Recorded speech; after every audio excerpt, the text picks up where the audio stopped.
Bueno, ya lo comentó el embajador Tarcisio Navarrete, la actual crisis hondureña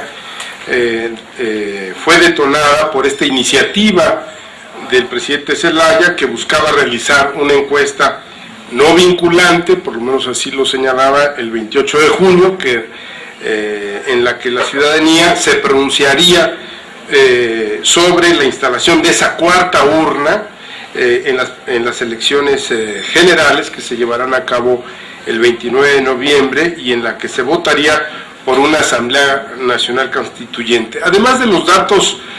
que menciona aquí el embajador que ha relatado, también se dice, por ejemplo, que esa cuarta urna, por ejemplo, toda la papelería venía de Venezuela. Se hizo en Venezuela, no se hizo en Honduras. Se dice que había personal venezolano, personal nicaragüense organizando la urna. Por ejemplo, ahora el gobierno de facto está acusando a algunos funcionarios de Zelaya por el hecho de que hayan sacado dinero de las arcas del Tesoro hondureño para organizar esa cuarta urna que era ilegal, ¿no? Entonces hay todos estos también, digamos, anécdotas y comentarios al margen de esta urna. Ciertamente creemos que de una u otra manera el presidente Zelaya estiró también la cuerda al querer y al insistir en celebrar una encuesta que no estaba prevista y peor que eso, de instalar esa cuarta urna en las elecciones del próximo mes de noviembre. No sabemos si se van a llevar a cabo, pero eso es lo que está previsto en el calendario. Bueno, ello hizo que la oposición y diversos sectores sociales consideraran que la consulta era inconstitucional y que tenía como objetivo quitar el candado que impide la reelección presidencial establecida en los denominados artículos pétreos, que ya mencionó el embajador. Son artículos no reformables de la Constitución hondureña. Y la madrugada de ese domingo 28 de junio, elementos del ejército, como todos ustedes saben, entraron por la fuerza a la casa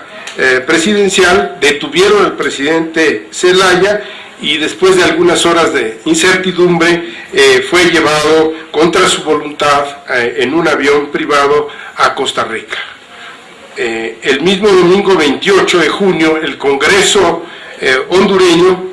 decidió separar, ya estando Zelaya fuera del territorio, decidió separar a Zelaya de su cargo y nombrar al presidente del Congreso, del propio Congreso, Roberto Micheletti, como presidente interino hasta cumplir el actual periodo presidencial. Ese fue el decreto que emitió el Congreso. Como un dato, Roberto Micheletti, el actual, digamos, presidente de facto, el actual gobernante de facto, es compañero de partido de Zelaya, es del mismo partido de Zelaya y de hecho, bueno, pues uno de los actuales candidatos a la presidencia fue vicepresidente de Zelaya y también compañero del mismo partido. O sea, dentro del mismo partido del presidente Zelaya, pues él tenía una gran oposición por estas iniciativas que él había emprendido. Bueno, ¿cuáles han sido los pronunciamientos internacionales y los pronunciamientos de México desde el momento en que se conoce el golpe? Bueno, como ustedes saben, al día siguiente del golpe tuvo lugar en Nicaragua una reunión convocada por el presidente Ortega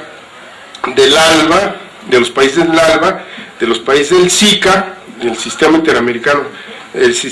centroamericano, de los países del CA4, que integra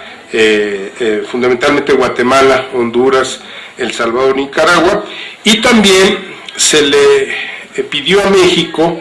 como en su calidad de secretaría pro tempore del Grupo de Río, que convocara a una reunión cumbre de jefes de Estado ese mismo día en Managua, tomando en cuenta que un buen número de jefes de Estado ya estaban, iban a estar reunidos en el marco del ALBA o del SICA o de alguno de estos otros mecanismos subregionales.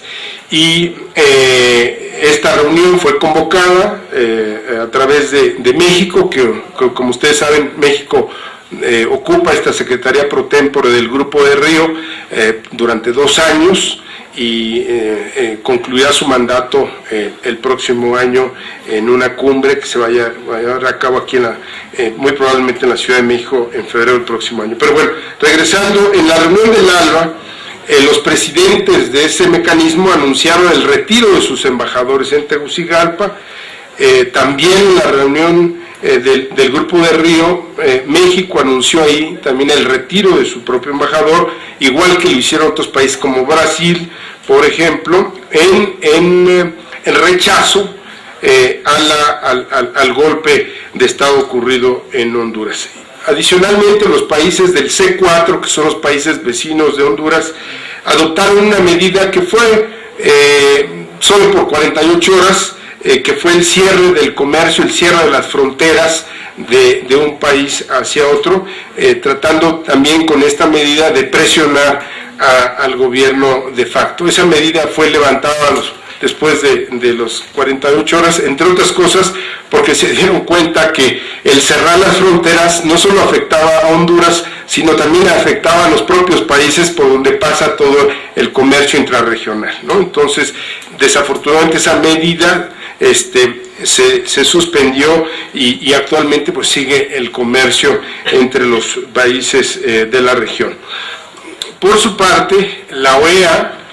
que ya había, por cierto, emitido días previos, porque pues esto, como decía el embajador, era previsible. Inclusive hubo una resolución el 26 de junio del Consejo Permanente de la OEA, en la cual se hace